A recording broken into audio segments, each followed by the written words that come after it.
He read that just like I wrote it. Baseball, for most of our games, is 7 innings. Batting practice. God's blessed me in so many ways as a player and a coach here at Taylor. I believe in the power of praying with so many of the athletic teams that have prayed over me for the last year. Thank you, God.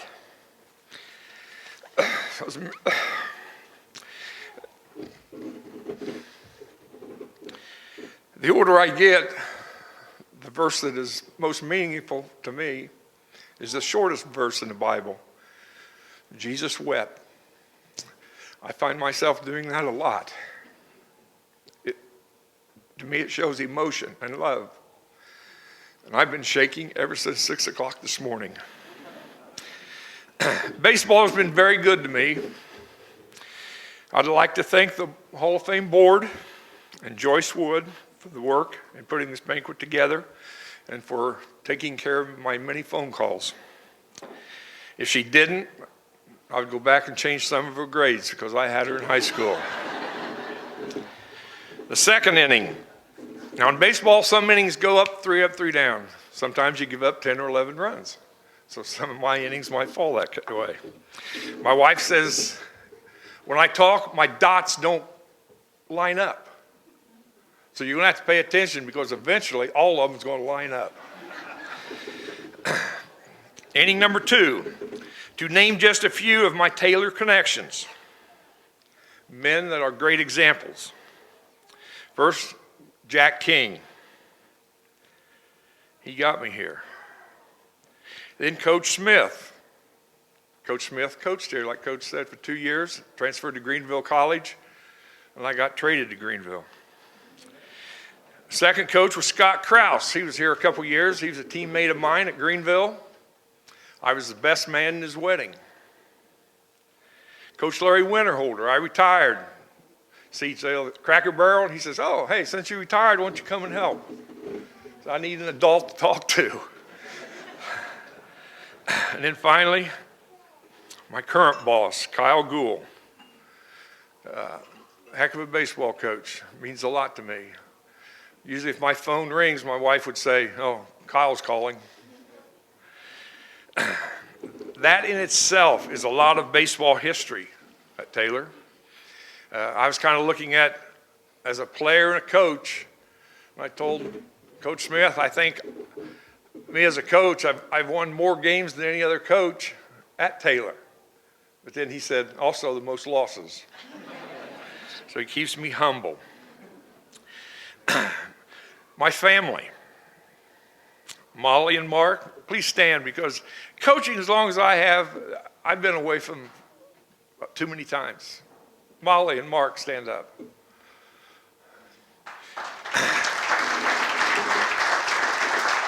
There are 3 kids, like for them to stand up. Ava is very active in theater, and I know would love to come to Taylor. Suzanne and Heidi, very active in volleyball, coach. Thank you, ladies. Abby and Bill. Remember Coach Bragg picked me up one day to go to work on our masters at Ball State. He comes up, Abby steps out the door. First thing she does is spit and then gives a short hop. And Coach Bragg says, well, she's going to be a player. Their kids, Ty, would be an asset to the golf team. Sophie, and for you people in the audience, Sophie's is going to close Sunday. So if you need any ice cream, you better get there. And Sophie's interested in Taylor volleyball. Adam and Catherine. And their kids, John, who could run for mayor at Muncie. Luke, who's very interested in lacrosse. And Sam. Sam could be the next mayor of Muncie. I mean, every place you go in Muncie, they know him. And now my general manager.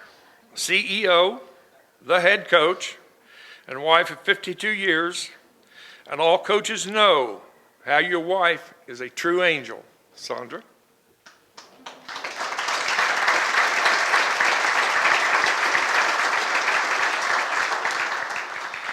The third inning.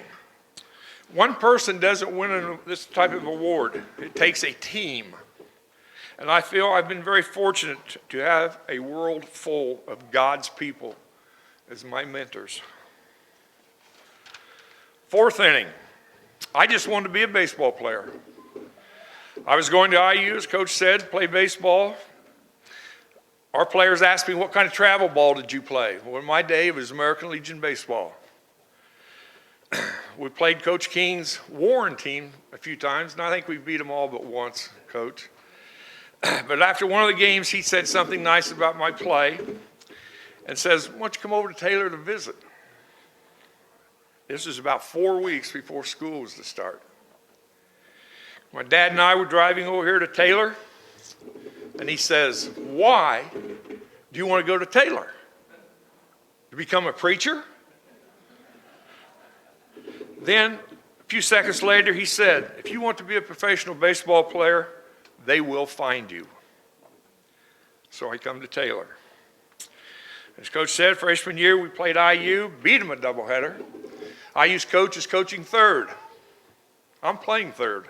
And as you can tell, he did not have a few kind words to say to me after the ball game. But we beat them. Yes! Fourth inning. I played 3 years at Taylor.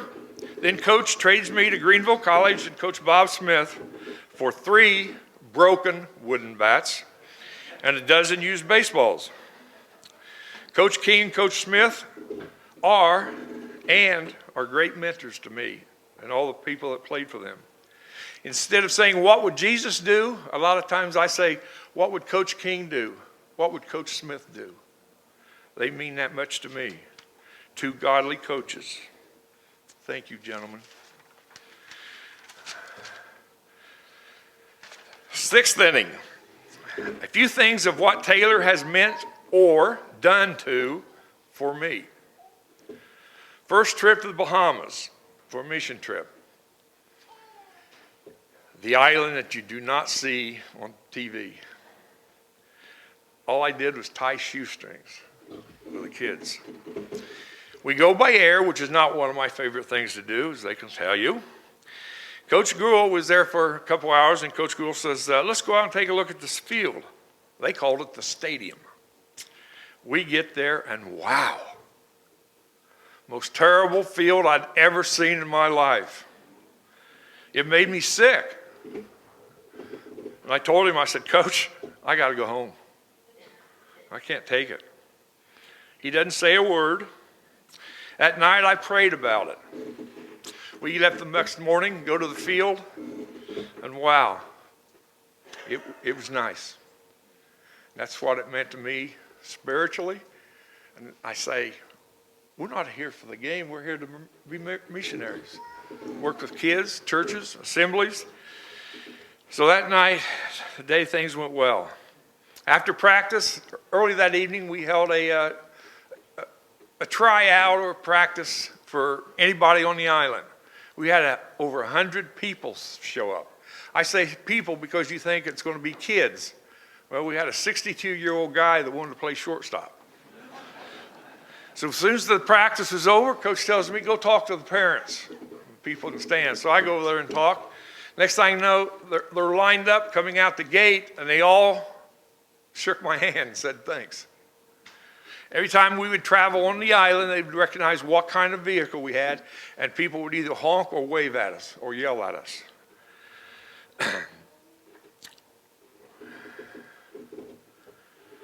But I could see and understand and feel what a true mission trip it was. One day I get up, I'm always the first one. Coach says I drive to the bus driver's house to get on the bus to come over here. But I'm out there waiting for transportation, and this elderly guy, not elderly, he was a little older than me at the time, comes up and he's in golf gear. And he says, you know, I'm the head coach of Boston College golf. We come here for the last 10 years, 3 beautiful golf courses, and I've never seen a baseball field. I said, well, I've been on a field the last week, and I still haven't seen a baseball field. Later that day, Coach says after practice, we're going to go to a school and to visit the assembly program, and they want somebody to talk, say something. Nobody raises a hand. The next thing I know, my hand's up in the air. And I jerked because that's not me. I did not put my hand up in the air. He looks and he says, "Oh, good, Coach A. He'll do it." I'm thinking, oh my. But that's not me. We get to the assembly, did a little deal, and it worked out well. Just showed that God works in mysterious ways. A couple years later, we have a center fielder. He comes to us for fall ball, and he says, "Coaches, I don't think I'm going to play this year. I worked at a church camp this summer, and I want to give my testimony every day." I said, "Nate, every time you go to center field, every time you bat, you're giving your testimony. So many people are watching you, especially the little kids. You are giving your testimony." He became a high school baseball coach in Ohio. Well, I guess in a way, I did become a preacher. We're playing conference over at Indiana Wesleyan. Boo. We're in the loser's bracket and get beat. Coach says, "Okay, we'll meet right behind the dugout," which no matter where we are, our last game, we meet someplace. Tears are shed by all the players. Hugs. "Thanks for being my teammate. Hope you have a successful life." And as we're doing that, I look out of the corner of my eye, and Huntington's playing next. And the dad of one of Huntington's players I'd known for years, he's walking towards us, and he stops because he sees what's happening. When he's done, I go over to him, and he says, "Rick, we could never do that." I said, "Do what?" He said, "Do what you just did. Your kids love each other. Our kids hate each other." So again, that's what Taylor has done to me. Seventh inning. And we're only playing 7 innings today. I'm going to enjoy this journey on earth with those around me. As far as what heaven will be like in my eyes, I hope heaven consists of meals. Together with family and friends, beautiful baseball fields, and no umpires. Thank you.